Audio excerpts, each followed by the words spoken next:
महाकारुणिक तथागत गौतम बुद्ध, बोधिसत्व परम पूजनीय बाबा साहब डॉक्टर अंबेडकर जी, बहुजन समाज में जन्मे सभी संत गुरुओं के चरणों में नमन करते हुए आज की सभा की अध्यक्षता कर रहे आदरणीय नेपालेश्वर टांडी साहब, हमारे सभा के बीच में हमारे बड़े भाई पूर्व केंद्रीय मंत्री माननीय बेहरा साहब, एम आर प्रशांत साहब, महेश्वर शांदा जी, और इस कार्यक्रम में बहुत मेहनत करके आयोजित करने वाले हमारे एडवोकेट प्रदीप कुमार मलिक साहब, हमारे दूसरे साथी जिन्होंने भी बहुत मेहनत की है, शेट्टी साहब, पूज्य भंते जी को वंदामी, सम्मानित मंच, उपस्थित सभी बहनों को और भाइयों को मेरा सादर जय भीम, नमो बुद्धाय। साथियों, मैं पहली बार उड़ीसा में आया हूँ। भुवनेश्वर में, उड़ीसा में मेरा ये पहला मौका है आने का। मैंने अपने साथियों से अनुरोध किया कि 30 अप्रैल और 1 मई को 2022 में एक बहुत बड़ा कार्यक्रम राष्ट्रीय बौद्ध महासभा के माध्यम से हम लोग बुद्ध की नगरी सांची में करने के लिए जा रहे हैं। तो उस कार्यक्रम के लिए आपको निमंत्रण देने के लिए सम्मान के साथ आप परिवार के साथ, अपने दोस्तों के साथ उस प्रोग्राम में आएं, उसका निमंत्रण देने के लिए मेरा आने का मुख्य मकसद है। क्योंकि मैं पहली बार आया हूं, आप लोग मुझसे परिचित भी नहीं हैं। हिंदी तो सब समझ रहे हैं ना? अगर आप नहीं समझेंगे तो भी समझनी पड़ेगी, क्योंकि मुझे उड़िया नहीं आती है। मेरी भी मजबूरी है और आपकी भी मजबूरी है, दोनों मजबूर लोग हैं। अपन लोगों को समझौता करके काम को आगे बढ़ाना होगा। मेरा परिचय यह है कि मैं 20-22 साल की उम्र में 1980 में बामसेफ के माध्यम से मान्यवर काशीराम साहब के संपर्क में आ गया था। और मेरे जीवन की कमाई ये थी कि कांशीराम साहब मुझे 10,000 की भीड़ में नाम से बुलाया करते थे।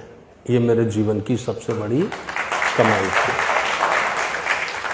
आदरणीय बहन कुमारी मायावती जी का बहुत बड़ा आशीर्वाद मेरे और मेरे परिवार के ऊपर रहा है।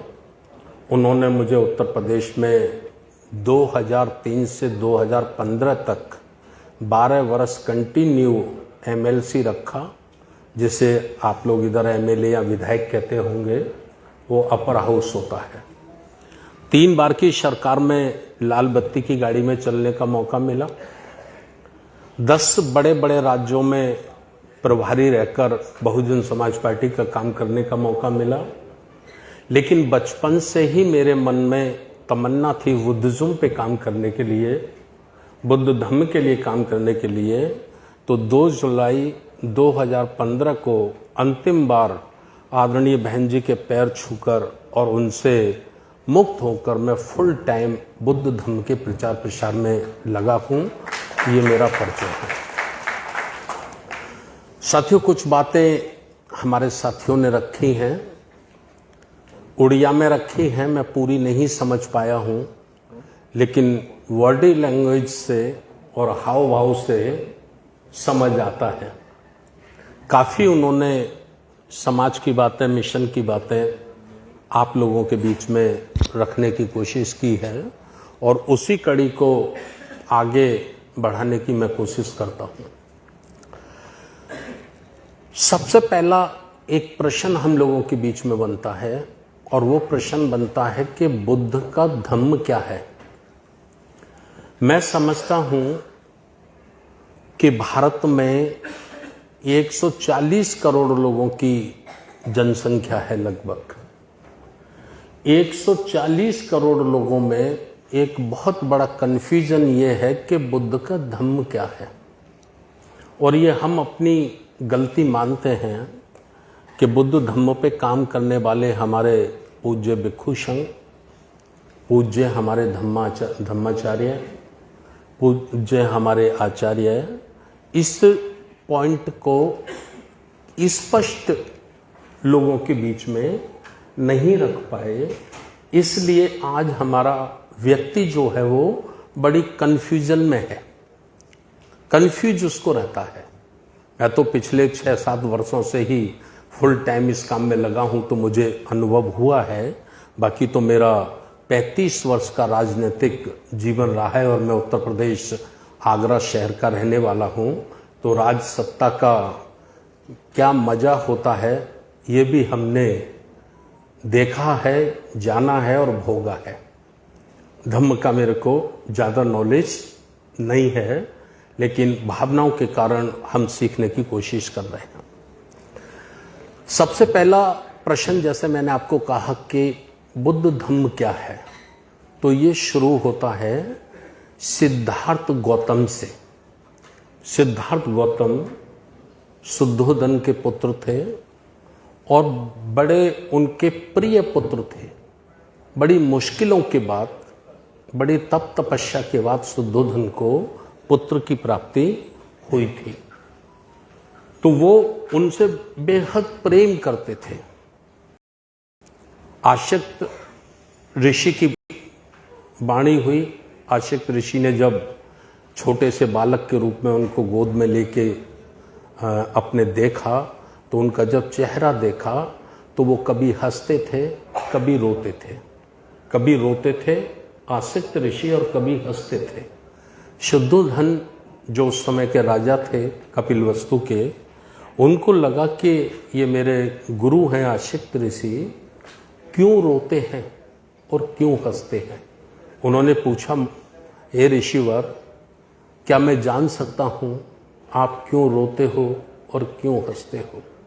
उन्होंने कहा, राजन, ये जो तेरा पुत्र है, मुझे हंसी इसलिए आती है, मुझे खुशी इस बात की होती है कि इसने तेरे घर में जन्म लिया है, और मुझे दुख इस बात का है, मैं रोता इसलिए हूं कि जब इसकी महिमा, इसकी अनुकंपा पूरी दुनिया पे होगी, तब ये बुद्ध होगा, तब तक मैं जिंदा नहीं रहूंगा, इसलिए मैं रोता हूं, मैं इसकी अनुकंपा को नहीं देख पाऊंगा। बालापन से ही, बचपन से ही उनके मन में जो पीड़ित लोग हैं, गरीब लोग हैं, वर्ण व्यवस्था थी, वैदिक शासन था, ब्राह्मण, क्षत्रिय, वैश्य, शूद्र, ऊंच नीच भेदभाव का शासन था। तो वो जब देखते थे एक ताकतवर व्यक्ति एक कमजोर व्यक्ति का शोषण करता है, तो उनको बड़ा दुख होता था, बहुत दुख होता था। और धीरे धीरे जब वो अपने गुरुओं से ऐसा सवाल करते थे, तो उनके गुरु कहते थे कि ये सब ईश्वर के कारण होता है, ये ईश्वर ही तय करता है कि किसको ऊपर वाला बनना है, किसको नीचे वाला बनना है। धीरे धीरे धीरे ये घटना हुई रोहिणी नदी को लेकर, उनको गृह त्याग करना पड़ा और वो गृह त्याग करके चले गए। और जब गृह त्याग करके वो चले गए, तो उनके बाद कपिलवस्तु की जनता ने वहाँ बगावत कर दी, आंदोलन कर दिया, और नतीजा ये हुआ कि कोल्हियों के बीच में और शाक्यों के बीच में जो युद्ध होना था, वो युद्ध टल गया। जैसा सिद्धार्थ चाहते थे वैसा ही निर्णय हो गया। कुछ साथियों ने उनको सूचना दी कि सिद्धार्थ गौतम, जिस कारण आप गृह त्याग करके आए थे, अपना घर छोड़ के आए थे, वह समस्या समाप्त हो गई है। अब कोल्हियों का और शाक्यों का युद्ध नहीं होगा, आप घर वापिस चले जाएं, अच्छा रहेगा राजमहल में। लेकिन सिद्धार्थ गौतम ने कहा कि हाँ, जब मैंने अपना गृह त्याग किया था तो मेरी समस्या बहुत छोटी थी। 2 राज्यों का झगड़ा था केवल, कोली राज्य का और शाक्य राज्य का। मेरी समस्या बहुत छोटी थी जब मैंने गृह त्याग किया, लेकिन जब मैं घर से निकला हूं मैंने देखा है तो मेरी समस्या बहुत बड़ी हो गई है। मैं देखता हूं दुनिया में दुख ही दुख है, लोग दुखी हैं। कुछ मुट्ठी भर लोग ज्यादा लोगों का शोषण करते हैं। मैं जब तक ये खोज नहीं कर लेता कि ईश्वर ने ऐसा क्यों किया है, तब तक मेरा घर जाने का कोई मतलब नहीं है। मैं इस खोज में लगता हूं। 6 वर्ष की कठोर तपस्या, जितने उस समय गुरु थे, 8 गुरु थे, 8 गुरुओं के पास सिद्धार्थ गौतम गए और जितना जितना उन्होंने बताया उतना उतना उन्होंने सीखा। और सीखने के बाद आखिरी में वो गुरु भी हाथ जोड़ के खड़े हो गए कि सिद्धार्थ, जितना हम जानते थे हमने सब बता दिया, इससे आगे हमको भी पता नहीं है। तब सिद्धार्थ गौतम ने सोचा कि अब इस सत्य की खोज मुझे स्वयं ही करनी पड़ेगी। और वो बौद्ध गया में जाकर उन्होंने तपस्या की। बुद्ध गया में बैसाखी की पूर्णिमा को उनको बोधि प्राप्त हुई, ज्ञान प्राप्त हुआ। ये हम भी जानते हैं और हमें ऐसा बताया भी जाता है कि उनको बोधि प्राप्त हुई। लेकिन फिर प्रश्न खड़ा होता है कि बुद्ध को जो बोधि प्राप्त हुई वो क्या थी? जो उनको ज्ञान प्राप्त हुआ, वो सिद्धार्थ गौतम से बुद्ध बने, तो वो ज्ञान क्या था? ये उलझन, ये प्रश्न आज तक हमारे देश में हल नहीं हुआ है। हल नहीं हुआ है यानी इसका कारण लोगों तक बड़े पैमाने पर नहीं पहुंचाया गया है। मैं अपनी भाषा में बताना चाहता हूं, बैसाख आज से 2565 वर्ष पूर्व बैसाखी की पूर्णिमा को बुद्ध को जो बोधि प्राप्त हुई वो क्या था? वो प्राप्त हुआ उनको कि संसार में, पूरी दुनिया में, संसार में ईश्वर नाम की कोई चीज नहीं है। क्या खोजा सिद्धार्थ ने जिससे वो बुद्ध बने, उनको बोधि प्राप्त हुआ? संसार में ईश्वर नाम की कोई चीज नहीं है। कुछ मुट्ठी भर लोग ईश्वर का डर दिखाकर मेहनत करने वाले लोगों का शोषण करते हैं। ये बुद्ध ने जाना, ये बुद्ध ने खोजा और उसको अपने शब्दों में कहा। उन्होंने अपने शब्दों में कहा, दुख है, दुख का कारण है, कारण का निवारण है, निवारण का मार्ग है। ये बुद्ध का आंदोलन है। तो साथियों, ये बात अगर हमारे लोग समझ लें तो बहुत बड़ा फायदा हमको होने वाला है। दूसरी बात मैं बताना चाहता हूं, भारत का ओबीसी, जिसे हम पिछड़ा वर्ग कहते हैं, पिछड़ी जातियां कहते हैं, जिसकी संख्या लगभग 50% से ऊपर है, ज्यादा है। भारत का शेड्यूल कास्ट, जिसे हम दलित कहते हैं, जिसकी संख्या लगभग 15% से ऊपर है। भारत का शेड्यूल ट्राइब, जिसे हम आदिवासी कहते हैं, जिसकी संख्या लगभग 8% से ज्यादा है भारत में। और ये सब मिलाकर लगभग 80% से अधिक संख्या होती है। मैं कहना क्या चाह रहा हूं? मैं ये कहना चाह रहा हूं कि भारत का एससी, भारत का एसटी, भारत का ओबीसी ना कभी हिंदू था, ना हिंदू है, और ना दुनिया का कोई ग्रंथ, कोई शंकराचार्य उन्हें हिंदू साबित कर सकता है। कोई नहीं कर सकता। 4 वेद, 24 उपनिषद और 4 शंकराचार्य, दुनिया की कोई ताकत इस देश के शेड्यूल कास्ट को, शेड्यूल ट्राइब को और ओबीसी को हिंदू साबित नहीं कर सकते हैं। ये हिंदू नहीं है। ये बात, इसका प्रचार प्रसार हमको एक एक व्यक्ति तक पहुंचाना है। बाबा साहब डॉक्टर अंबेडकर के शब्दों में अगर मैं कहूं तो बाबा साहब कहते हैं हिंदू कोई धर्म नहीं है, हिंदू एक षड्यंत्र है इस देश के मूल निवासियों को गुलाम बनाए रखने का। ये कौन कहते हैं? ये बाबा साहब डॉक्टर अंबेडकर कहते हैं। उनसे बड़ा कोई विद्वान, उनसे बड़ा कोई ज्ञानी, उनसे बड़ा कोई हमारा देवता मैं समझता हूं भारत की कोने कोने में नहीं है। उस हमारे देवता ने ये कहा कि हिंदू कोई धर्म नहीं है, हिंदू एक षड्यंत्र है, साजिश है इस देश के मूल निवासी लोगों को गुलाम और लाचार बनाए रखने का। और इस पर मोहर लगाई।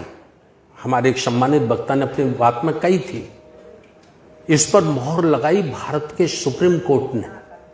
सुप्रीम कोर्ट ने भी अपनी मोहर लगाकर कहा कि हिंदू कोई धर्म नहीं है। ये एक केवल जीवन जीने की शैली है, ये कहकर उसने अपनी जान छुड़ा ली। तो साथियों, हम राष्ट्रीय बौद्ध महासभा के माध्यम से ये कुछ पॉइंट है जिनको देश के 140 करोड़ लोगों के बीच में लाना चाहते हैं और लाकर उनका जो विवेक है, जो उनका दिमाग है, उसे खोलना चाहते हैं। मुझे बड़ी खुशी हुई जब मैं इस हॉल के अंदर प्रवेश किया मैंने, तो मुझे सबसे ज्यादा यहां बैठे आए हमारे ये नीली टोपी के साथी, ये हमारे भाई युवा साथी, ये हमारी बहनें बहुत राइट समय से आके इधर बैठे थे। मुझे बहुत अच्छा लगा। ये समता सैनिक दल के साथी हैं। 24 सितंबर 1924 को बाबा साहब डॉक्टर अंबेडकर ने समता सैनिक दल का निर्माण किया था। कब किया था? 24 सितंबर 1924। और आरएसएस कब बना? 1925। देखिए, मैं कंपैरिजन कराना चाहता हूं। आरएसएस से पहले, 1 वर्ष पहले बाबा साहब डॉक्टर अंबेडकर जी ने समता सैनिक दल को बनाया और उसकी ड्यूटी थी कि भारत को समता, बंधुता, न्याय पर आधारित व्यवस्था में काम करना है। लेकिन हमारे लीडर, मैं नहीं किसी दूसरे को कहना चाहता, स्वयं को कहना चाहता हूं कि हम जैसे लोगों ने अपनी जिम्मेवारी को ईमानदारी से नहीं निभाया। यदि ईमानदारी से निभाया होता तो समता सैनिक दल आज आरएसएस से बड़ा संगठन भारत का होता। ये हमारी कमजोरी रही। जिन पर बाबा साहब डॉक्टर अंबेडकर भरोसा करते थे, जो उनके राइट और लेफ्टिनेंट थे, तो कोई राज्यसभा बनने के लिए दौड़ गया, कोई एमपी बनने के लिए दौड़ गया, कोई मिनिस्टर बनने के लिए दौड़ गया। और नतीजा ये हुआ कि बाबा साहब के मूवमेंट को, बाबा साहब के मिशन को काफ़ी नुकसान उठाना पड़ा। ये कुछ बातें मैं आप लोगों के बीच में रख रहा हूं।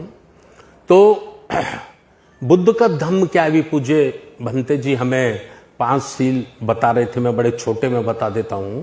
एक बार बुद्ध जब प्रवचन कर रहे थे तो उनके एक भिक्षु ने उनसे प्रश्न किया, निवेदन किया कि हे तथागत, धम्म क्या है? धम्म क्या है? तो बुद्ध ने कहा, बुराइयों को त्याग देना, अच्छाइयों को ग्रहण कर लेना ही धम्म है। बहुत छोटे शब्द में उन्होंने बताया। उन्होंने कहा है तथागत, थोड़ा उपमा करके समझाएं। तो बुद्ध ने कहा, मन, कर्म और वाणी। मन मन में भूले से भी किसी के लिए कभी कोई द्वेष पैदा ना हो, मन इतना निर्मल हो, इतना कोमल हो, इतना निष्पक्ष हो कि हम अपने दुश्मन के लिए भी कभी बुरा ना सोचें। ऐसा मन, कर्म, हमारे कर्म से किसी को नुकसान ना हो, हानि ना हो, और हमारी वाणी से यानी हमारे शब्दों से किसी को चोट ना पहुंचे। जिसने 3 काम कर लिए, मन, कर्म और वाणी को निर्मल रख लिया, वही धार्मिक है, वही धम्म है, और इससे बड़ी बात नहीं है। बड़े छोटे में बुद्ध ने इसको समझा दिया। अब सवाल खड़ा होता है कि हम लोग जब बात करते हैं या हमारे लीडर लोग बात करते हैं तो वो कहते हैं कि बाबा साहब डॉक्टर अंबेडकर का संकल्प था पूर्वोत्तर भारत और बौद्धमय भारत। बाबा साहब चाहते थे कि पूर्वोत्तर भारत और बौद्धमय भारत। पूर्वोत्तर का परिभाषा क्या है? पूर्वोत्तर की परिभाषा है कोई भी अनपढ़, बिना पढ़ा लिखा ना हो, कोई भी बहुत गरीब निर्मल ना हो। भारत का प्रत्येक नागरिक शिक्षित हो, सक्षम हो, समर्थ हो, इसको कहते हैं प्रबुद्ध। प्रबुद्ध भारत मतलब भारत में रहने वाले लोग रोजी रोटी, कपड़ा, मकान, शिक्षा, स्वास्थ्य के लिए तो मुश्किलें ना उठाएं। बौद्ध में भारत दूसरा है। तो हम लोग कहते हैं बौद्ध में भारत होना चाहिए। मैं भी कहता हूं, मेरे जैसे हजारों लोग यही बात कहते हैं, लेकिन हमने आज तक ये चिंतन नहीं किया कि भारत को बौद्ध में तो बाबा साहब डॉक्टर अंबेडकर जी ने 26 नवंबर 1949 को ही बना दिया। 26 नवंबर 1949 को जो संविधान बाबा साहब डॉक्टर अंबेडकर ने संविधान सभा में दिया, उसी में बना दिया बौद्ध में भारत। कैसे समझेंगे हम इस बात को? इसको हमें समझने के लिए कुछ और दिमाग का इस्तेमाल करना होगा। कैसे इस्तेमाल करना होगा? किसी भी राष्ट्र की, किसी भी देश की 5 पहचान होती है कि कौन सा देश, कौन सा राष्ट्र किस संस्कृति का है, किस विचारधारा का है। 5 पहचानें होती है। क्या पहचानें होती है मैं आपको बताऊंगा और आप उस पर अध्ययन चिंतन करिए। पहली पहचान होती है उस देश का झंडा, उस देश का ध्वज, जिसे राष्ट्रीय ध्वज कहते हैं, जिसे झंडा कहते हैं। तो आप एक नजर उठाकर देखिए कि हमारे देश का जो तिरंगा झंडा है और उस तिरंगे झंडे में जो धम्म चक्र है, वो किसकी पहचान है? हमारे देश के झंडे में जो धम्म चक्र है वो किसकी पहचान है? वो अशोक सम्राट के बुद्ध शासन की पहचान है। पहला काम बाबा साहब डॉक्टर अंबेडकर ने किया कि हमारे राष्ट्रीय ध्वज में बुद्ध धम्म दे दिया, धम्म का निशान दे दिया। और ये बड़ी आसानी से नहीं दे दिया। हम लोग कहते हैं बाबा साहब ने संविधान बना दिया, बाबा साहब ने संविधान बना दिया। बाबा साहब ने जो संविधान बनाया बड़ी मुश्किलों से। संविधान का नियम क्या था? संविधान का नियम यह था, बाबा साहब डॉक्टर अंबेडकर संविधान ड्राफ्टिंग कमेटी के चेयरमैन थे। उनकी ड्यूटी थी कि कोई भी आर्टिकल बनाएं और उसको सदन के समक्ष रखें और सदन पे उसकी चर्चा होगी। चर्चा के बाद वोटिंग होगी और वोटिंग में जिसके पक्ष में ज्यादा वोट पड़ेंगे उसको पास कर लिया जाएगा। तो संविधान सभा में तो बाबा साहब अकेले थे, उनके तो कोई सदस्य थे ही नहीं, मात्र अकेले थे वो। और जो भी आर्टिकल पास होना था, जो भी कानून पास होना था, वो तो बहुमत के आधार पर होना था। तो जब ये रखने की बात आई तो किसी ने कहा गांधी जी का चरखा रख दो, दूसरे लोग भी थे उसमें, दूसरी विचारधारा के, जो आजकल पूरे देश में उनका कब्जा है। उन्होंने भी अपनी बातें रखी। मैं नहीं कहना चाहता, आप समझ जाएंगे, बुद्धिजीवी लोग हैं। तो बाबा साहब डॉक्टर अंबेडकर की बुद्धि के आगे, उनके ज्ञान के आगे कोई रुकने की ताकत नहीं रखता था। तो बुद्ध ने, बाबा साहब ने कहा कि अगर हम अपने देश के झंडे में ये धम्म चक्र रखते हैं तो पूरी दुनिया में हमको सम्मान प्राप्त होगा, क्योंकि अशोका बुद्ध ने जो शासन किया था समूचे जम्मू द्वीप में, उसको लोग आज भी नमस्कार करते हैं। तो हमारा किसी दूसरे का रखने से, चरखा वरखा रखने से हमको कोई सम्मान मिलने वाला नहीं है।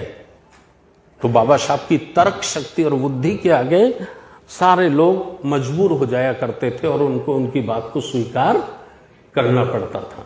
एक बात रखी।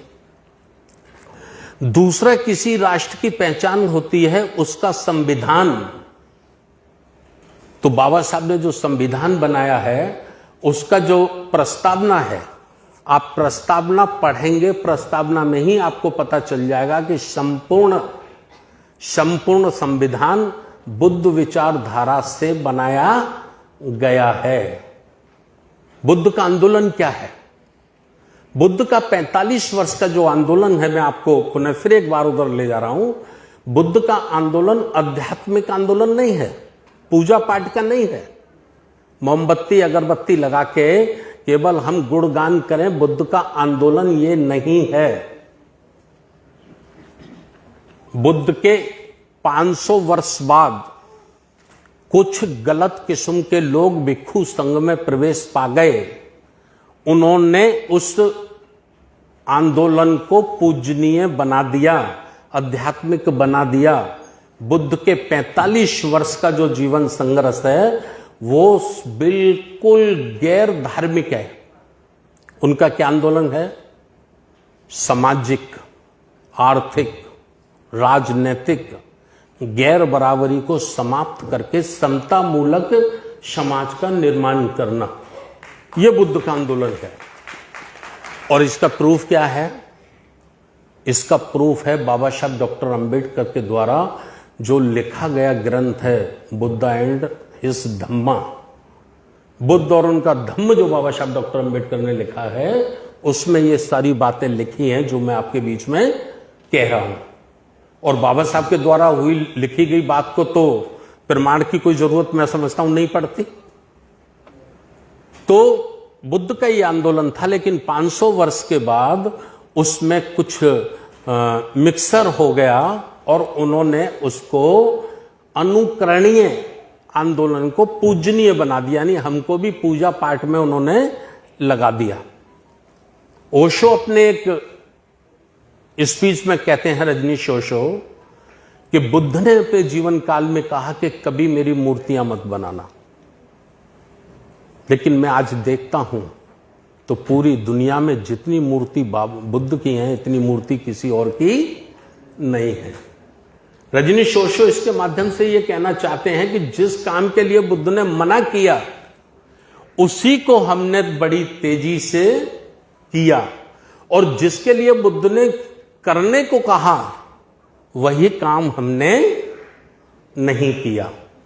तो बुद्ध की 45 वर्ष की क्रांति का नतीजा था कि जो शूद्र समाज था, जो आज का SC ST OBC है, या धार्मिक रूप से मुस्लिम, ईसाई, सिख, बौद्ध, पारसी हैं, तो ये जो समाज था इसको शिक्षा, दीक्षा, शासन सत्ता में रहने का कोई अधिकार नहीं था, केवल और केवल सेवा करने का अधिकार था।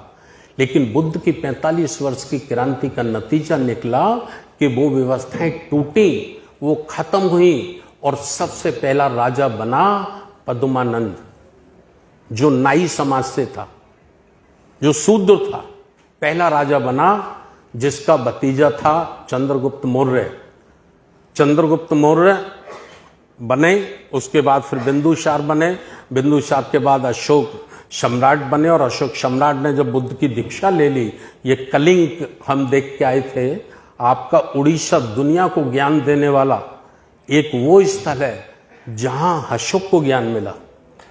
कलिंग के युद्ध के बाद ऐसा कहा जाता है कि 3 लाख से ज्यादा सैनिक मारे गए थे, बहुत लोग मारे गए थे, लाखों लोग मारे गए थे, अनेक महिलाएं विधवा हो गई थी, लाखों बच्चे अनाथ हो गए थे। लेकिन अशोक युद्ध तो जीत गया, लेकिन अपने मन से वो हार गए। उनका मन रोया, उनका दिल रोया। उनको लगा कि मैंने एक राज्य को जीतने की जिद में मैंने लाखों लाखों अपनी बहनों को विधवा बना दिया, मैंने लाखों बच्चों को अनाथ बना दिया। और वो बेचैन रहने लगे।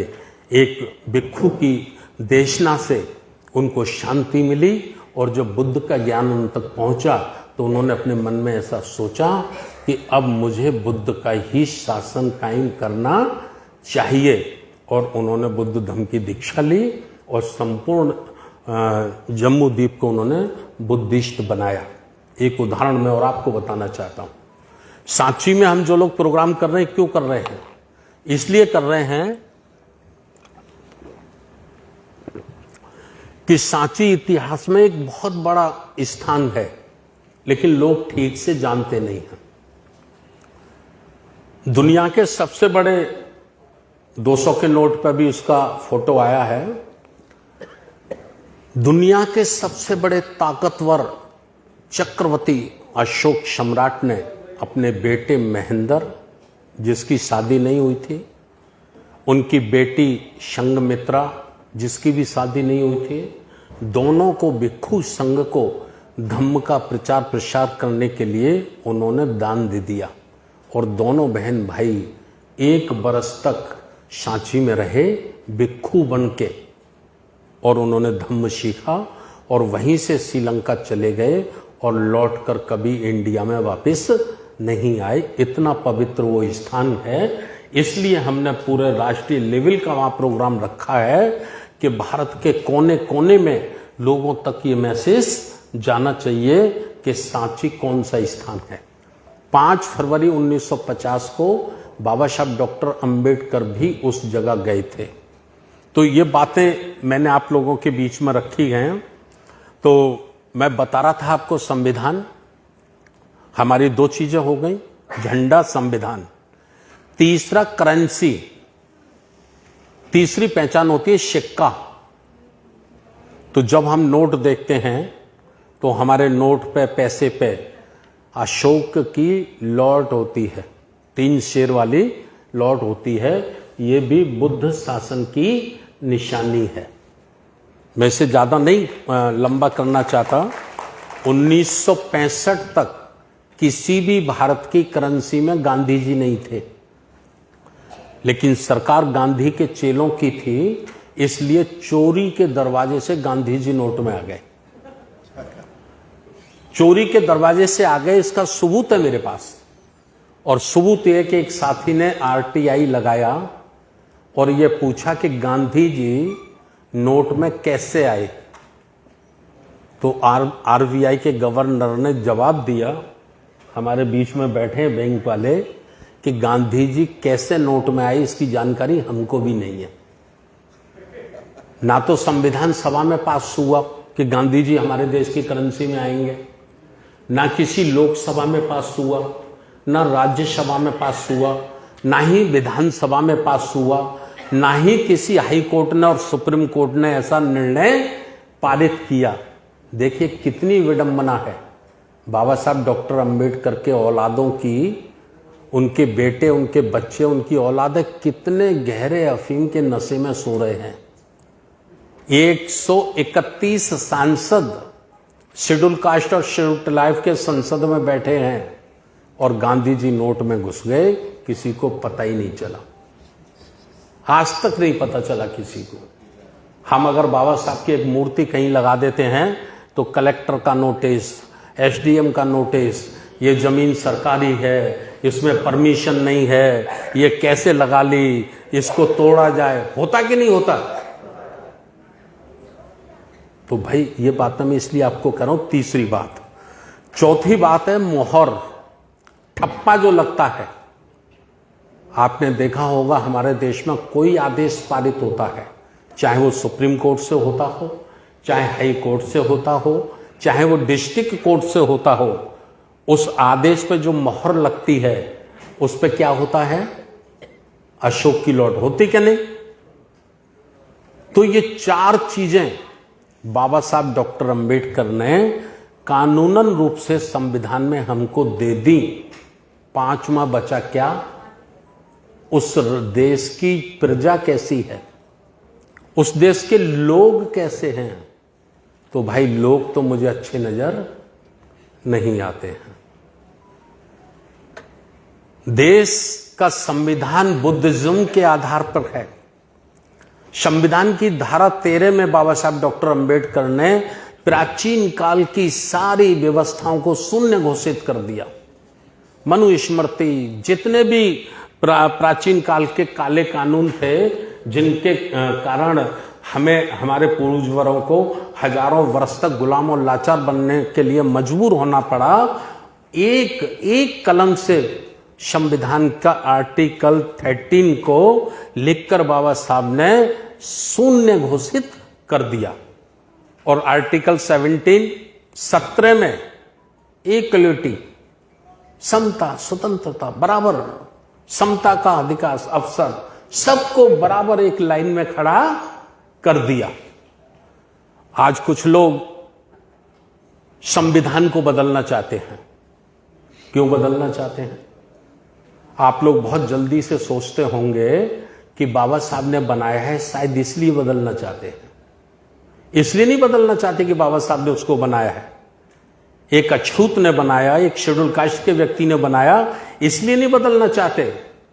बदलना इसलिए चाहते हैं कि इस संविधान में जिन हजारों वर्षों से जिन वर्गों को, जिन जातियों को, जिन समाज को पशु जैसा जीवन जीने के लिए मजबूर किया गया था, आज इस संविधान ने उनको भी गांव के सरपंच से लेकर देश का राष्ट्रपति तक बनने का अधिकार दे दिया है। यह अधिकार उनको पसंद नहीं है। यह अधिकार उनको पसंद नहीं है। आज वोट का अधिकार निकाल दिया जाए, समता का अधिकार निकाल दिया जाए, नौकरियों में बराबर की भागीदारी का अधिकार निकाल दिया जाए, हमें भी एमएलए, एमपी, मुख्यमंत्री, प्रधानमंत्री, राष्ट्रपति, आईएएस, आईपीएस, जज, कलेक्टर बनने का अधिकार निकाल दिया जाए, तो इसी संविधान की पूजा करना लोग शुरू कर देंगे। मैं बड़ी गहरी बात है आपको बता रहा हूं। तो ये इस किस्म की बातें हमको करनी है। हमको काम क्या करना है? बाबा साहब डॉक्टर अंबेडकर ने 4 काम तो पक्के कर दिए। 5वां बचा प्रजा वाला, उसमें भी 50% बाबा साहब ने कर दिया। 50% क्या कर दिया? 50% बाबा साहब ने कर दिया कि जिसका वोट ज्यादा होगा हुकूमत उसकी होगी, जिस पे नोट ज्यादा होगा उसकी हुकूमत नहीं होगी, या जिसका मकान बड़ा होगा, जिस पे गाड़ी बड़ी होगी उसकी हुकूमत होगी। ऐसा कानून नहीं है हमारे देश में। हमारे देश में कैसा कानून है? जिसका वोट ज्यादा होगा, गांव के सरपंच से लेकर देश का राष्ट्रपति तक उन लोगों का होगा जिनका वोट ज्यादा होगा। और वोट कितना है हमारा? लगभग मान्यवर काशीराम साहब की शब्दों में कहें तो 100 में से 85। यदि ये लोग संगठित हो जाएं, ये लोग जागरूक हो जाएं, तो दूसरे लोगों को तो जमानत बचाने के लिए भी पापड़ बेलने पड़ेंगे। जीतना तो छोड़ दीजिए, जीतने का सपना तो खत्म। लेकिन हमारी मजबूरी है कि हम जातियों में बटे हुए हैं। जब तक जातियों को खत्म नहीं करते, बाबा साहब ने अपनी एक किताब में लिखा है, दुनिया की सबसे बड़ी समस्या जाति है। और जब तक ये जाति खत्म नहीं होगी तब तक भारत भी सही मायने में स्वतंत्र आजाद नहीं होगा। तो ये काम हम लोगों को करना है। तो इसके लिए साथियों हम लोग यहां आए हैं। दूसरा,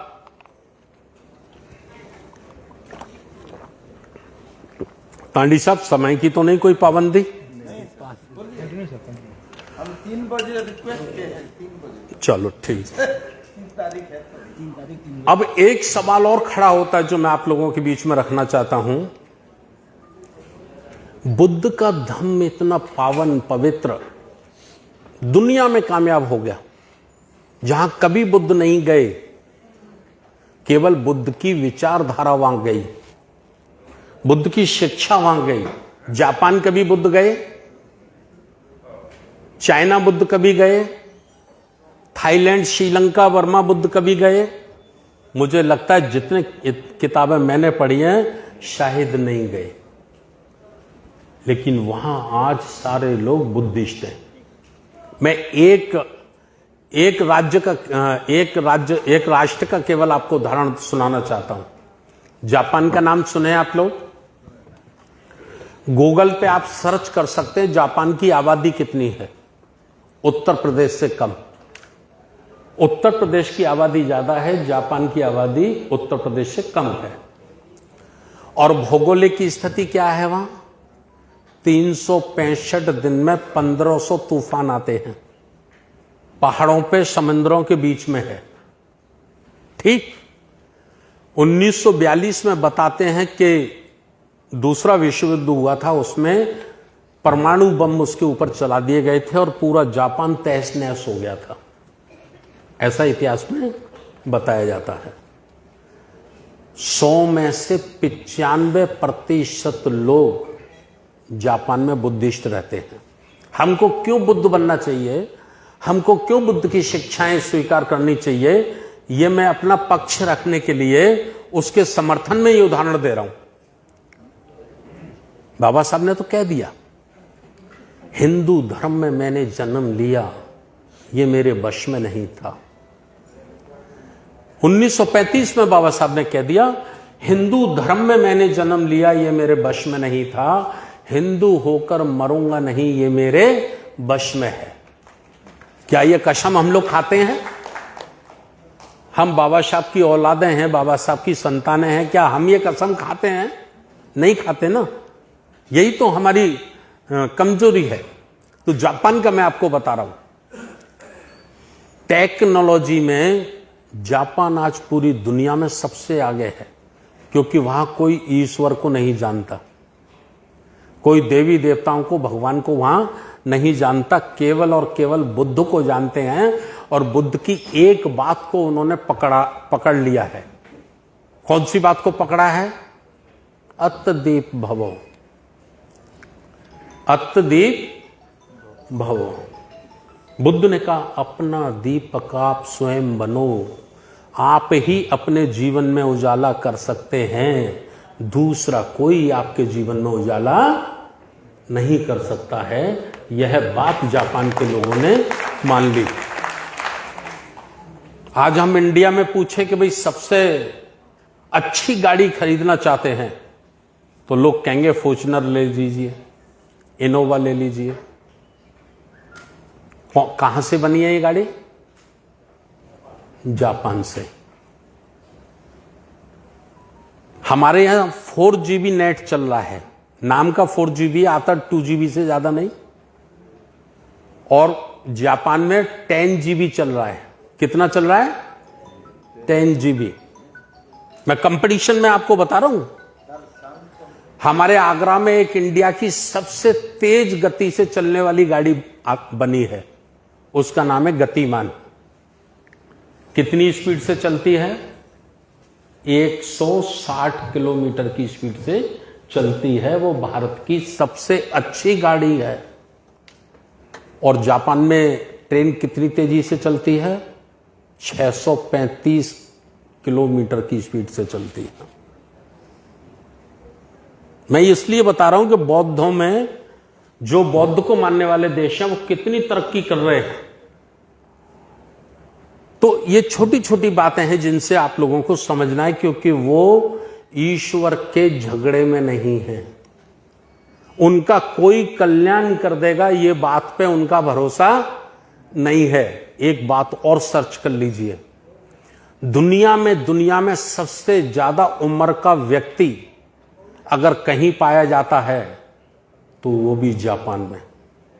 एक हमारे दोस्त गए थे जापान घूमने, मैंने उनको पूछा जापान का हाल बताइए, तो बोला एमएलए साहब क्या बताऊं, एक 110 वर्ष का बूढ़ा व्यक्ति, 110 वर्ष का बूढ़ा व्यक्ति और दौड़ा दौड़ा दुकान पर जा रहा था। मैंने उसको पूछा कहां जा रहे हैं, तो बोला अपने पापा के लिए टूथपेस्ट लेने जा रहा हूं। किसके लिए? पिताजी के लिए। यानी 160 वर्ष की उम्र तक जीवन अगर कहीं आज भी है तो वो कहां पर है? जापान में, क्योंकि वो 5 सीलों का पालन करते हैं। जैसा पूज्य बनते जी बताए, 5 सीलों का पालन करने वाले का जीवन स्वतः लंबा हो जाता है, बड़ा हो जाता है। ये बातें मैंने कुछ आप लोगों के बीच में रखी है। कुछ बातों पे मैं आपका ध्यान और आकर्षित कराना चाहता हूं, और वो है कि हम भारत में कामयाब क्यों नहीं होते हैं। भारत में बुद्ध का धम्म कामयाब क्यों नहीं होता है? तो इसके 2 प्रश्न खड़े होते हैं। एक प्रश्न खड़ा होता है कि कामयाब नहीं होता है, दूसरा प्रश्न इसका खड़ा होता है कि कामयाब नहीं होने दिया जाता है। आप समझ रहे मेरी बात?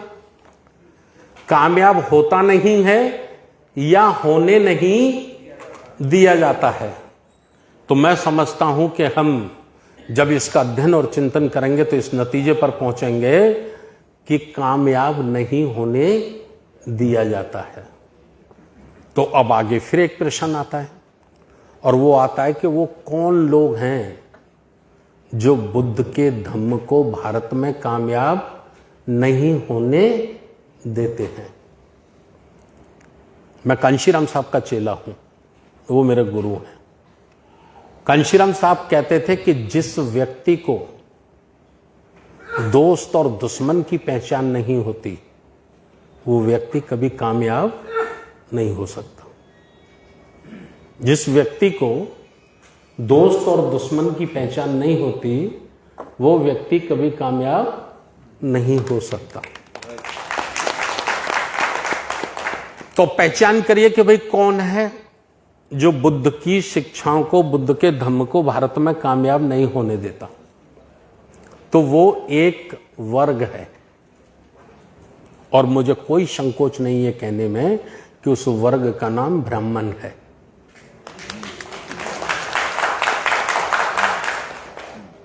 अब सवाल खड़ा होता है कि ब्राह्मण क्यों कामयाब नहीं होने देता? तो वो इसलिए कामयाब नहीं होने देता कि अगर वैदिक धर्म बना रहेगा, ईश्वरवाद का धर्म बना रहेगा, तो ब्राह्मण जन्म से ही सर्वश्रेष्ठ और पूजनीय रहेगा।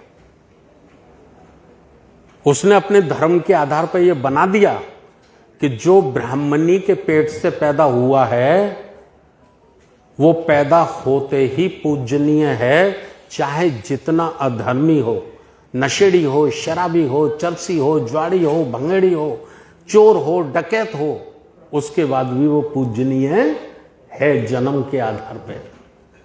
और बुद्ध का धम्म अगर कामयाब हो गया तो उसकी ये पोस्ट तो चली जाएगी, चली जाएगी कि नहीं? तो वो अपनी पोस्ट को बचाए रखने के लिए और फोकट का खाने के लिए वो अपनी संस्कृति को बनाए रखना चाहता है। एक उदाहरण से मैं और बता देता हूं। यदि कोई जूता बनाने वाला जूता बनाता है तो वो उसका धर्म है कि धंधा? बर्तन बनाने वाला बर्तन बनाता है तो उसका जूता है कि धंधा? कपड़ा बनाने वाला अगर कपड़ा बनाता है तो उसका धर्म है कि धंधा? और कोई मंदिर बनाता है तो वो क्या है? धर्म है कि धंधा? ये धंधा समझना होगा। ये धंधा जिस दिन SC ST OBC के लोग समझ जाएंगे, उसी दिन बुद्ध की विचारधारा उनके अंदर प्रवेश पा जाएगी और ब्राह्मणवाद उनके अंदर से निकल जाएगा। ये काम हमको करना है। अब हमको ये देखना है कि ब्राह्मण जो है वो अकेला है कि उसका कोई संगठन है? तो हम इस नतीजे पर पहुंचते हैं कि उसका संगठन है, उसका नाम है आरएसएस। अब दूसरा हम देखते हैं कि आरएसएस की ताकत क्या है। तो 5 बड़ी ताकतें आरएसएस के पास हैं, मैं आपको बताना चाह रहा हूं आज। सबसे पहली बड़ी ताकत है, उसके पास 2 लाख ब्राह्मणों के लड़कों ने अब विवाहित रहकर हिंदू धर्म के प्रचार प्रसार के लिए अपने को समर्पित किया है। कितने लोग लड़कों ने? 2 लाख ने। पहली ताकत। दूसरी ताकत क्या है? दूसरी ताकत है इस देश का जो उद्योगपति है, पैसे वाले जो लोग हैं, वो अपनी इनकम का 10% भाग आरएसएस को देते हैं। तीसरी ताकत क्या है? तीसरी ताकत है इस देश में 5 लाख मंदिर हैं और उन मंदिरों पे जितना धन चढ़ाया जाता है उस धन का भी बड़े पैमाने पर आरएसएस को संचालित करने में खर्च होता है। चौथी ताकत क्या है? चौथी ताकत है इस देश की संवैधानिक कुर्सियों पर पोजीशन, कब्जा।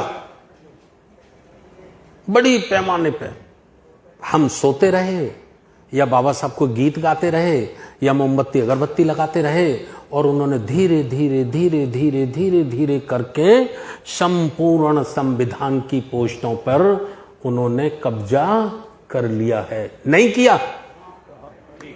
कर लिया ना। और 5वीं ताकत क्या है? 5वीं ताकत है इस देश का मीडिया, टीवी, टेलीविजन, न्यूज़पेपर और सोशल मीडिया में भी उनका आईटी सेल। 35,000 आईटी सेल की उनकी यूनिट है। इस पर भी उन्होंने बड़ा कब्जा कर लिया है। अब उनकी लड़ाई क्या है, मैं ये लड़ाई आपको बता देना चाहता हूं। बुद्धिज्म को तो वो रोके हुए हैं, आगे नहीं बढ़ने दे रहे, और इससे आगे भी उनकी क्या लड़ाई है ये मैं आपको बता देता हूं। थोड़ी देर में बताऊंगा, अभी कुछ और बताना चाहता हूं।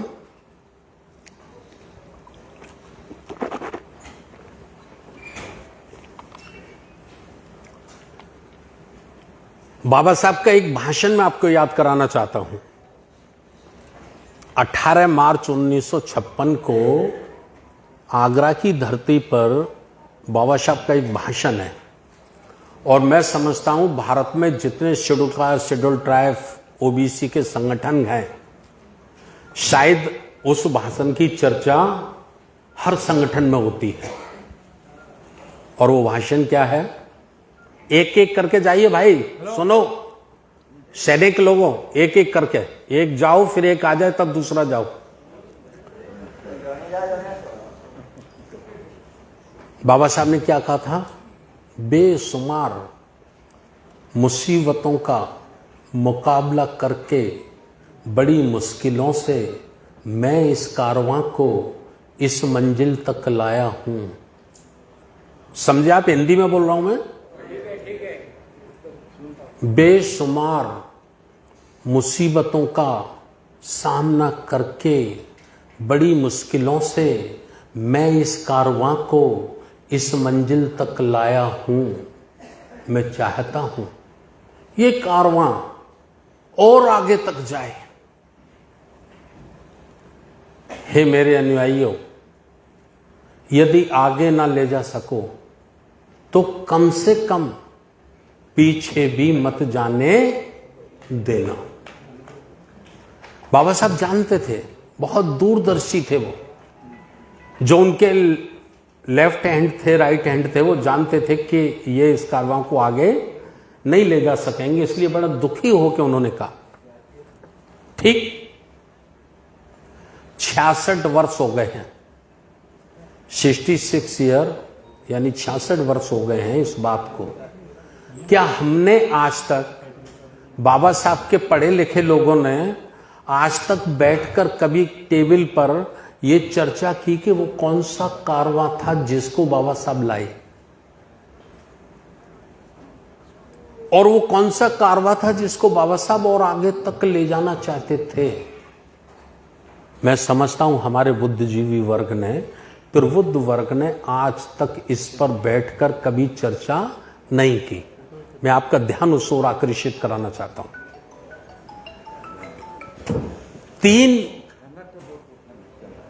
तीन वो चीजें थी जिनको बाबा साहब 18 मार्च 1956 तक हम लोगों तक लाए।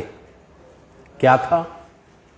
सबसे पहला था लोकतंत्र, जिसमें हमको उन्होंने वोट देने का अधिकार दिया। इससे पहले हमें वोट देने का अधिकार नहीं था। इस संविधान से पहले हमें वोट देने का अधिकार नहीं था, पहला। दूसरा क्या था?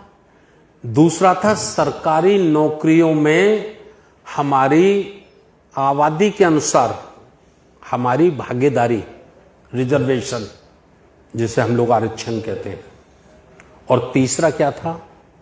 तीसरा था इस देश में प्रतिनिधित्व, यानी चुनाव में हमारी भागीदारी, लोकसभा में, विधानसभा में हमारे एमएलए, एमपी, हमारे प्रतिनिधि जीत कर जाएं।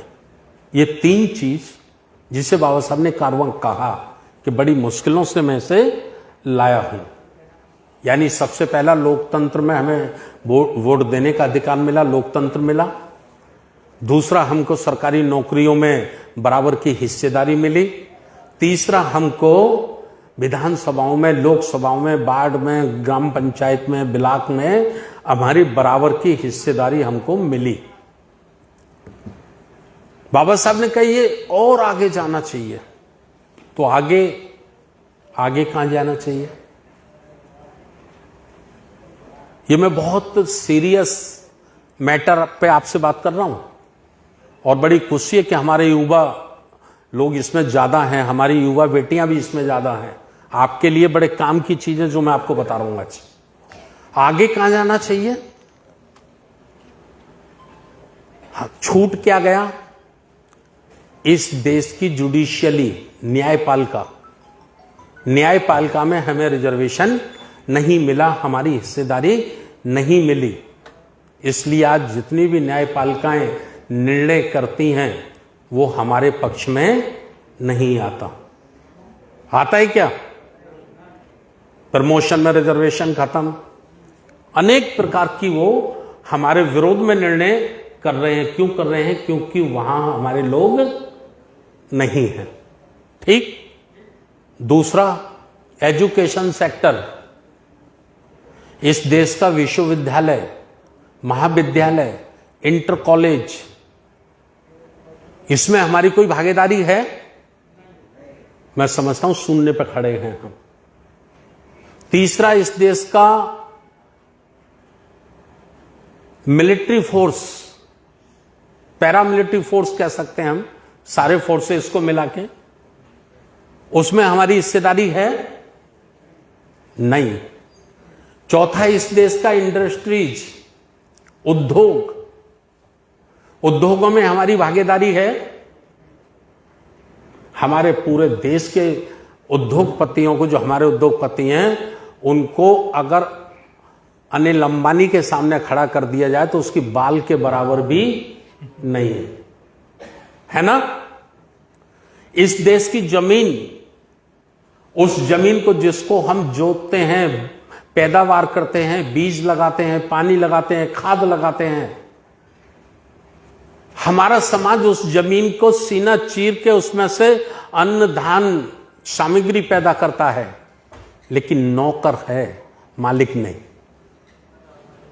ये सब चीजें थी जिनमें बाबा साहब चाहते थे कि ये कारवां और आगे जाना चाहिए। वहां तक तो ले आए बाबा साहब अकेले, लेकिन और आगे जाना चाहिए। अब आगे जाना तो छोड़ो, कभी हमने बैठ के चर्चा नहीं की। मैंने 60 वर्ष की उम्र में मान्यवर काशीराम साहब को छोड़ के उनके वामसेफ या उनके द्वारा बनाए गए संगठन को छोड़ के मैंने आज तक नहीं सुना कि कभी हमारे अंबेडकर अनुयायियों ने बैठकर इस विषय पे चर्चा की हो कि हमें आगे क्या करना है।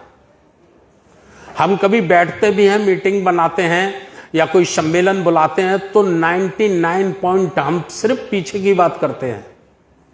आज भी हम कभी आगे की बात नहीं करते हैं। तो ये बाबा साहब चाहते थे, जो बड़े दुखी होकर उन्होंने कहा कि अगर आगे ना ले जा सको तो कम से कम पीछे भी मत जाने देना। फिर सवाल खड़ा होता है, जो कारवा बाबा साहब लाए थे वो वहीं खड़ा है या आगे गया या पीछे? चिंतन करिए, अध्ययन करिए, सोचिए 10 सेकंड। आगे गया? नहीं। वहीं खड़ा है? नहीं। पीछे जा रहा है? बड़ी तेजी से पीछे जा रहा है। बता दूं कैसे?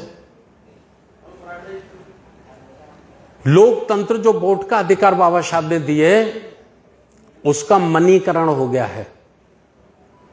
मनीकरण यानी उसको इतना बिकाऊ बना दिया गया, इतना बिकाऊ बना दिया गया है कि आप किसी ईमानदार व्यक्ति को लोकसभा का, पार्लियामेंट का इलेक्शन तो छोड़ो, आप उसको सरपंच का चुनाव भी नहीं जिता सकते।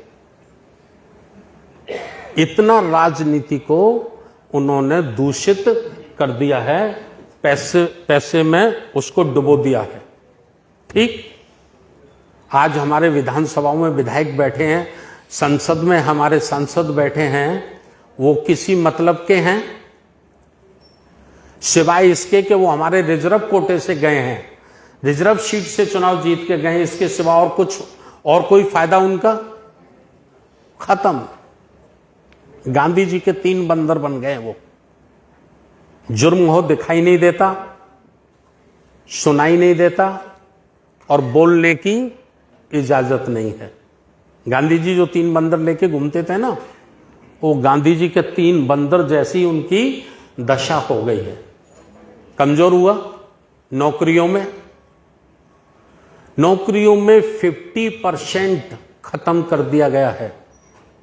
और आज भी हमने अपनी आंखें नहीं खोली, हम अपने घरों से नहीं निकले, हम सड़कों पे नहीं निकले, हमने इंकलाब पैदा नहीं किया, तो अगले 20 वर्षों में हम जीरो होने के लिए जा रहे हैं।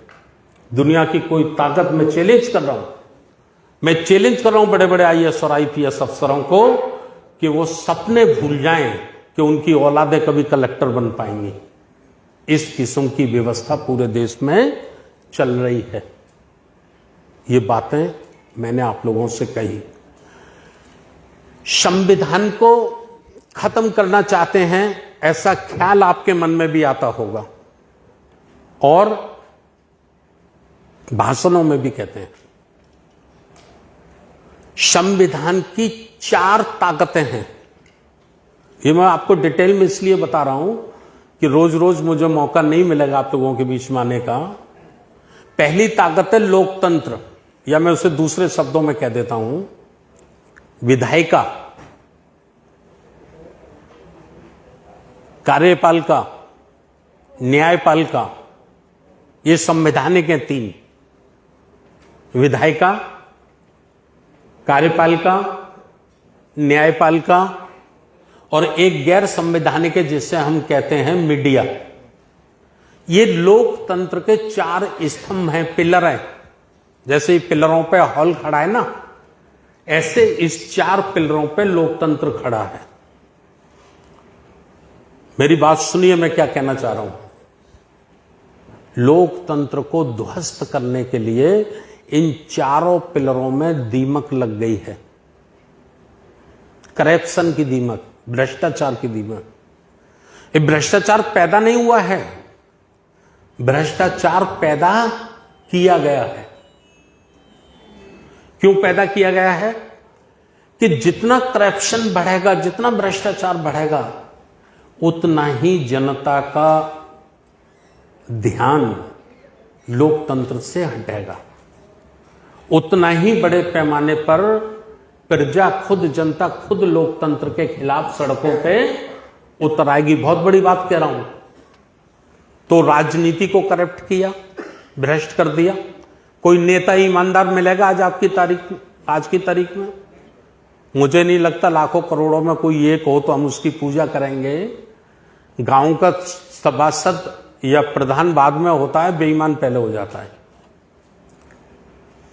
तो लोकतंत्र का जो बीज है उसी को बीमार कर दिया। दूसरा, आ जाइए आप, कार्यपालिका कहते हैं ब्यूरोक्रेट को, एसएसपी को, डीएम को, इंजीनियर को, जो सरकारी कर्मचारी होते हैं उनको कार्यपालिका कहते हैं। कोई अधिकारी ईमानदार मिलेगा आज की तारीख में आपको? मुझे नहीं लगता। मैं आधे से ज्यादा भारत में घूमा हूं, मुझे नहीं लगता अगर कोई ईमानदार होता है तो एक वर्ष में 3 बार तो उसका सस्पेंड हो जाता है और 10 तो उसके ट्रांसफर हो जाते हैं। दुखी होकर वो भी भ्रष्टाचार से समझौता कर लेता है।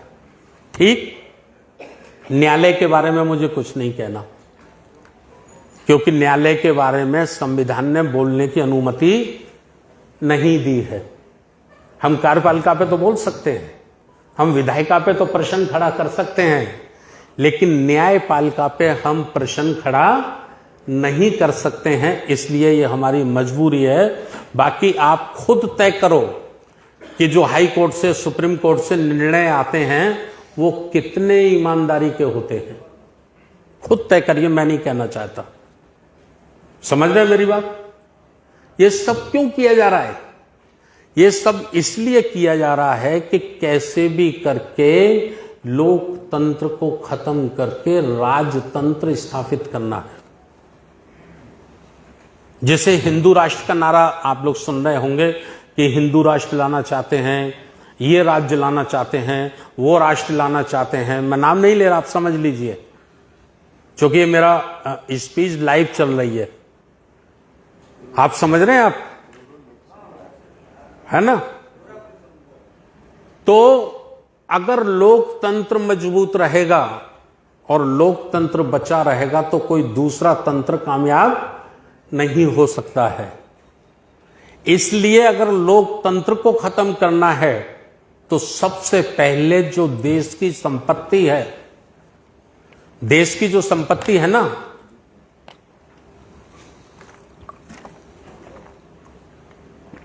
उसका निजीकरण करो, अर्थात उसे बेचो। जैसे मैं एक उदाहरण से बता दूं, ये मोबाइल मैंने खरीदा है तो इसका मालिक कौन है? मैं हुआ ना। और ये मोबाइल अगर सरकार ने मुझे दिया होता तो इसका मालिक कौन होता? सरकार। ठीक, सरकार जिसकी मालिक है, यानी वो चीज प्रत्येक जनता की है, जनता उसकी मालिक है। बात समझ रहे हैं आप मेरी? और जो चीज सरकार की नहीं है, वो अडानी की है, अंबानी की है, तो उसका कौन मालिक है? अडानी अंबानी मालिक है ना। तो सबसे पहले जो निजीकरण बड़ी तेजी से चल रहा है, हमारे एक सम्मानित साथी ने कहा था कि सांदा साहब ने शायद कहा था कि कई चीजें उड़ीसा राज्य की भी जो पहले गवर्नमेंट की हुआ करती थी उनको बेच दिया गया।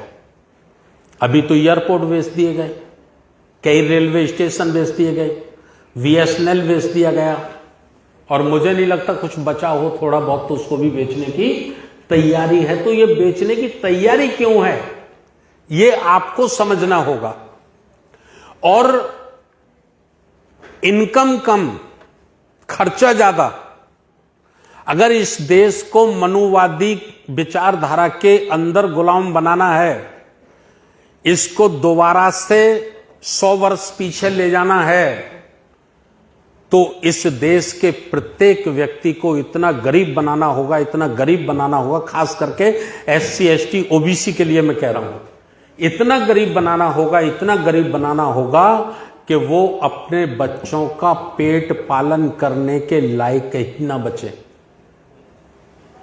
देखिए, पढ़े लिखे लोग, सामर्थ्यवान लोग कभी गलत नीति को स्वीकार नहीं करते हैं, उसके खिलाफ जंगे मैदान करते हैं, युद्ध करते हैं, सड़कों पे निकलते हैं। और जब गरीब आदमी हो जाता है, उसकी सबसे बड़ी कमजोरी है, आदमी की सबसे बड़ी कमजोरी है कि वो अपने बच्चों को भूख से मरते हुए नहीं देख सकता। सबसे बड़ी कमजोरी क्या है? अपने बच्चों को कभी भूख से मरते हुए नहीं देख सकता। उनकी भूख मिटाने के लिए वो किसी भी बात से समझौता कर लेगा।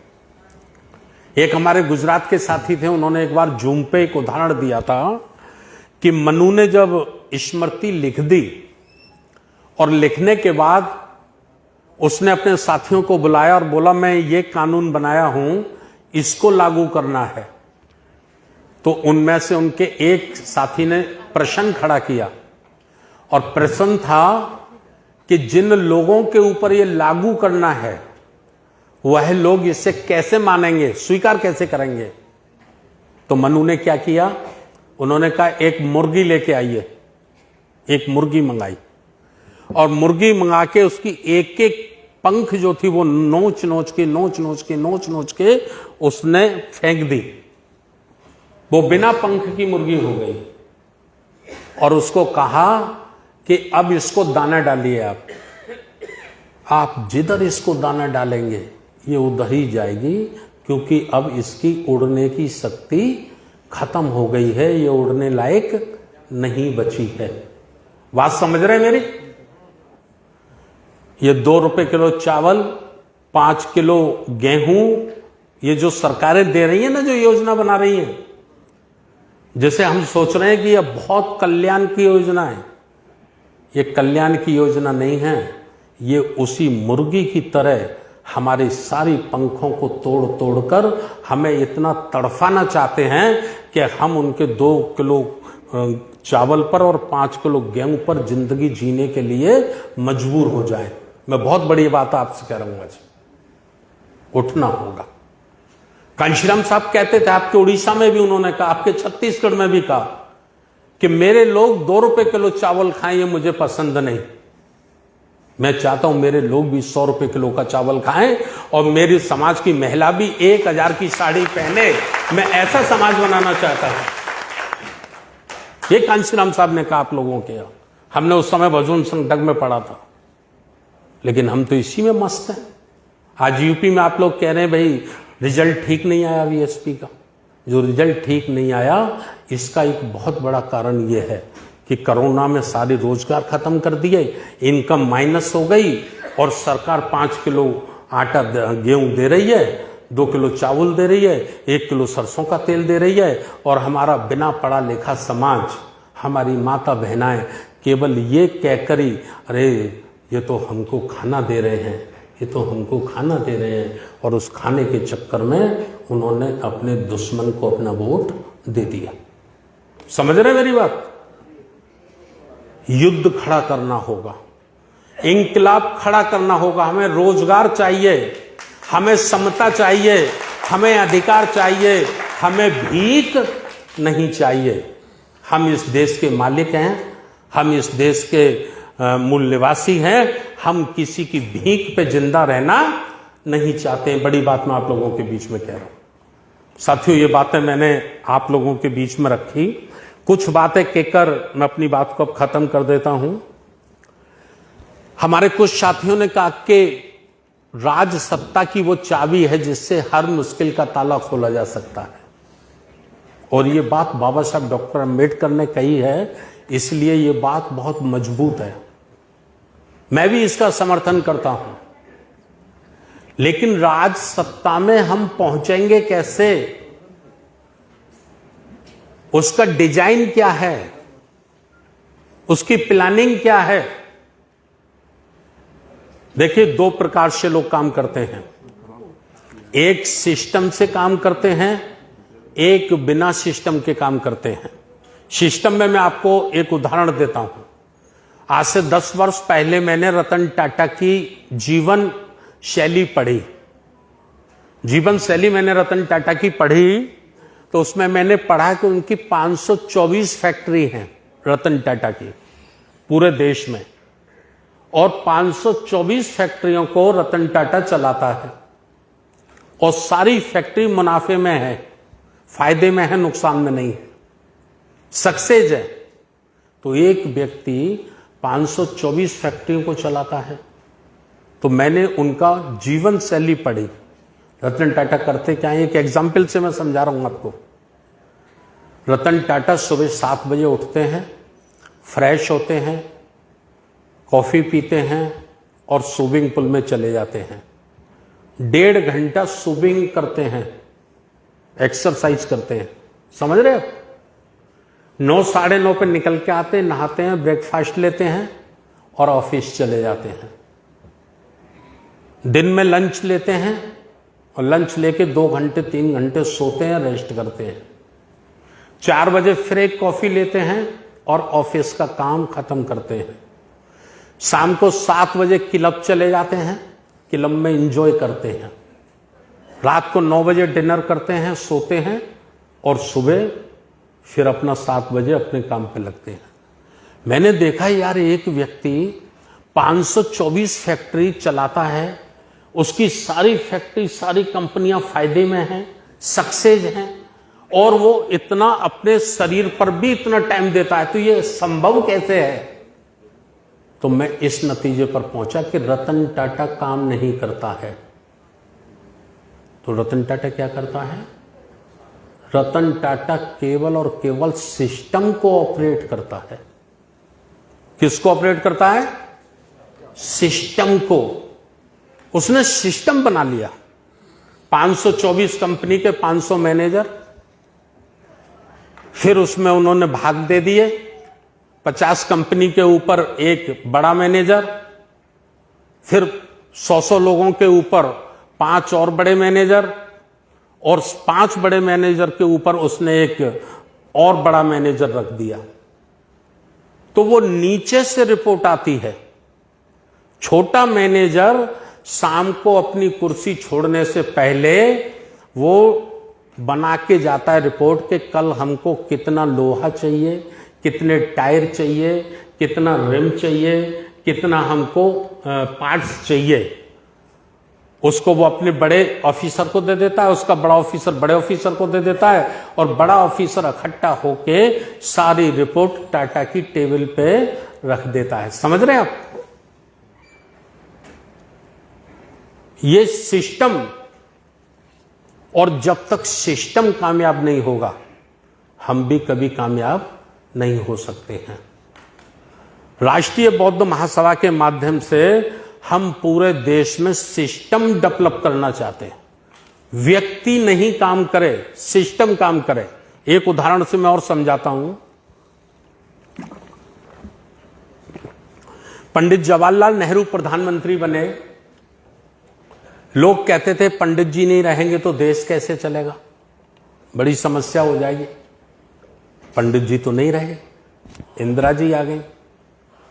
अब जब इंदिरा जी आ गई तो फिर कहते थे इंदिरा जी अगर नहीं रहेंगी तो देश कैसे चलेगा।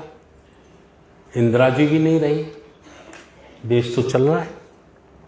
फिर राजीव गांधी आ गए, जिनको लाल मिर्च और हरी मिर्च का ही तजुर्बा नहीं था, लेकिन देश चल रहा है। और लोग आ गए। आज तो बहुत खतरनाक आदमी है। बात समझ रहे कि नहीं आप? तो देश क्यों चल रहा है? क्योंकि संविधान एक सिस्टम देता है, और जो उस सिस्टम में रह के काम करेगा वो बचा रहेगा, और जो सिस्टम से हटके काम करेगा वो आउट हो जाएगा। बात सही के गलत? सही बात है ना? तो ये तो देश चलाने का सिस्टम हो गया। समाज चलाने का सिस्टम कहां है हमारे पास? हम टैक्स देते हैं, इनकम टैक्स देते हैं, जिससे हमारी मिलिट्री को तनख्वाह मिलती है, वो पूरे देश की रक्षा करती है। क्यों साहब? करती है ना।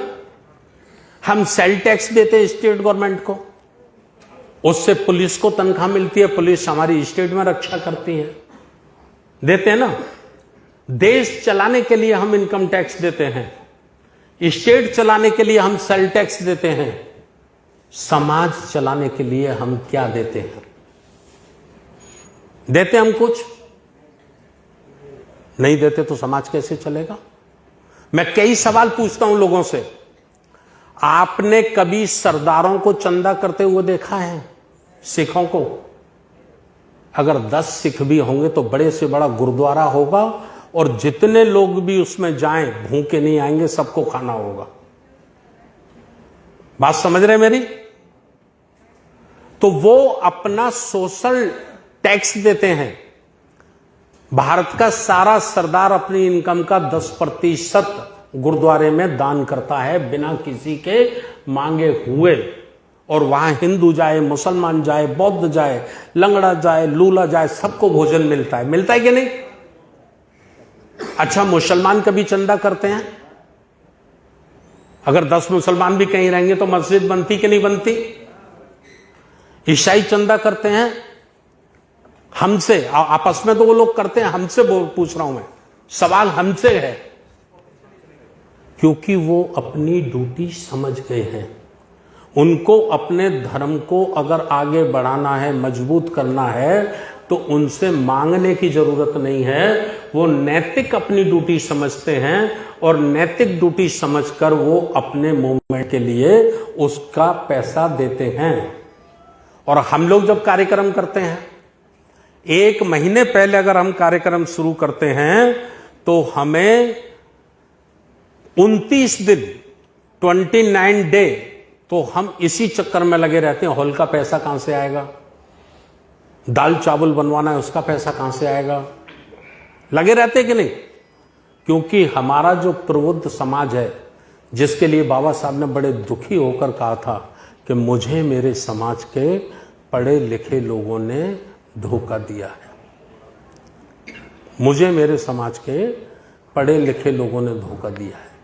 मैं चाहता हूं ये अपनी इनकम का 20वां भाग, अर्थात अपनी इनकम का 5% समाज के ऊपर जब तक खर्च करते रहें, तब तक खर्च करते रहें, तब तक ये समाज दूसरों के बराबर मुकाबले में खड़ा नहीं हो जाता। ये बाबा साहब ने कहा। समझ रहे मेरी बात? तो हमें हमारी ड्यूटी, हमें हमारी हिस्सेदारी तो मालूम है।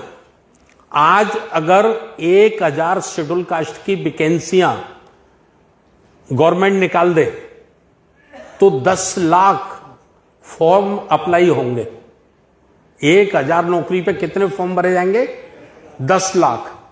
मतलब 10 लाख युवक ये कहेंगे कि ये रिजर्वेशन मेरे बाप का है, मुझे सीट मिलनी चाहिए, ये मेरा राइट है, ये मेरा अधिकार है। कहेंगे कि नहीं कहेंगे?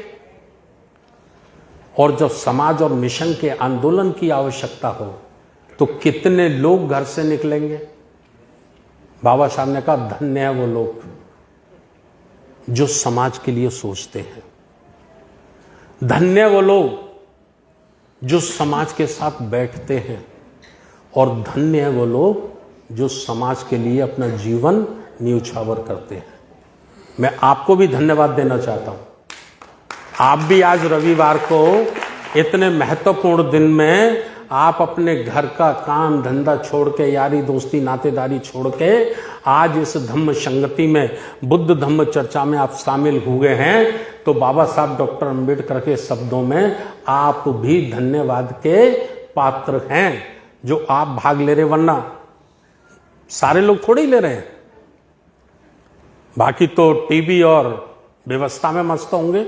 मुझे नहीं कहना, मैं आगरा का रहने वाला हूं, आप जानते ही अच्छी तरह से। तो ये बात मैंने कही। एक बात मैं कहकर अपनी बात को खत्म कर रहा हूं, 3 बज गए हैं। ब्राह्मण का एक सबसे बड़ा मजबूत अस्त्र शस्त्र है और वो है कंफ्यूज करना। वो हमारे लीडर को, हमारे मूवमेंट को कंफ्यूज करता है और कंफ्यूजन से हमको बचना है। इसका मैं एक कहानी आपको सुना देता हूं। मान्यवर काशीराम साहब शायद आपके यहां भी सुनाए हों। वो हमें तो कई बार यूपी में सुनाए थे, रैलियों में, बड़ी बड़ी रैलियों में। वो कह रहे, एक बार पंजाब के मुख्यमंत्री थे प्रताप सिंह कैरो। कौन थे? प्रताप सिंह कैरो। और वो काफले से जा रहे थे, अधिकारियों का उनका काफिला जा रहा था। प्रताप सिंह कैरो जो मुख्यमंत्री थे, उनकी कार से एक बिल्ली मर गई। बिल्ली मर गई तो उन्होंने गाड़ी को वहीं रोक लिया। सारे ऑफिसर्स आ गए। उन्होंने कहा ये बताओ ये बिल्ली कैसे मरी? तो किसी ने कहा साहब इधर से आ गई थी, किसी ने कहा साहब दौड़ गई थी, किसी ने कुछ कहा, किसी ने कुछ कहा, किसी ने कुछ कहा। प्रताप सिंह कैरो मुख्यमंत्री पंजाब ने कहा नहीं, ये इसका मरने का कारण नहीं है। तो अधिकारियों ने कहा सर आप ही बताइए कैसे मरी? बोले ये कंफ्यूजन में मरी, ये कंफ्यूज हो गई थी। अगर ये कंफ्यूज नहीं होती, केवल निर्णय लेती कि इसको निकलना है या रुकना है, तो ये मरने वाली नहीं थी। और मैं समझता हूं आज हमारे देश की भी दशा, हमारे बहुजन समाज की दशा, SC ST OBC की दशा भी कंफ्यूजन में ही है। हम भी आज कंफ्यूज है, किसको माना जाए, किसको नहीं माना जाए, किसकी बात सुनी जाए, किसकी नहीं सुनी जाए। लेकिन हम कोई निर्णय नहीं ले पा रहे हैं। इसलिए बड़ी ताकत होने के बाद भी हम कामयाब नहीं हैं। कुदरत ने 2 चीज दुनिया के मनुष्य को बराबर दी है। 2 चीज कुदरत ने दुनिया के प्रत्येक मनुष्य को, 80 ग्राम का भेजा, ये सबके खोपड़े में है बराबर। 80 ग्राम का भेजा सबके खोपड़े में है, और 24 घंटे का समय ये सबके पास है। ये ब्राह्मण के पास भी है और ये हमारे पास भी है। ब्राह्मण इस 80 ग्राम के भेजे का पूरा इस्तेमाल करता है, और 24 घंटे का भी पूरा इस्तेमाल करता है हमारे ऊपर रूल करने के लिए, हमें हमारी संस्कृति से वंचित रखकर गुलाम और लाचार बनाने के लिए। दुख ये नहीं है कि ब्राह्मण इसका पूरा इस्तेमाल करता है, दुख यह है कि हम अपने भेजे का इस्तेमाल नहीं करते हैं, सिर्फ अपनी जरूरत लायक करते हैं। इससे ज्यादा हम इसका इस्तेमाल नहीं करते हैं। जिस दिन ब्राह्मण की तरह हम भी अपने पूरे भेजे का इस्तेमाल शुरू कर देंगे और 24 घंटे का भी हम इस्तेमाल समाज और मिशन आंदोलन के लिए शुरू कर देंगे, हमारी क्रांति को दुनिया की कोई ताकत रोक नहीं पाएगी। ये कहकर आपने मेरी बात को बहुत ध्यान से सुना। मैं आपका बहुत बहुत आभार व्यक्त करता हूं इस निवेदन के साथ कि सांची में आप सबका निमंत्रण है, आप सबको आना है, और उसका खर्चा भी लगभग 50 लाख है। 50 लाख करीब खर्चा है।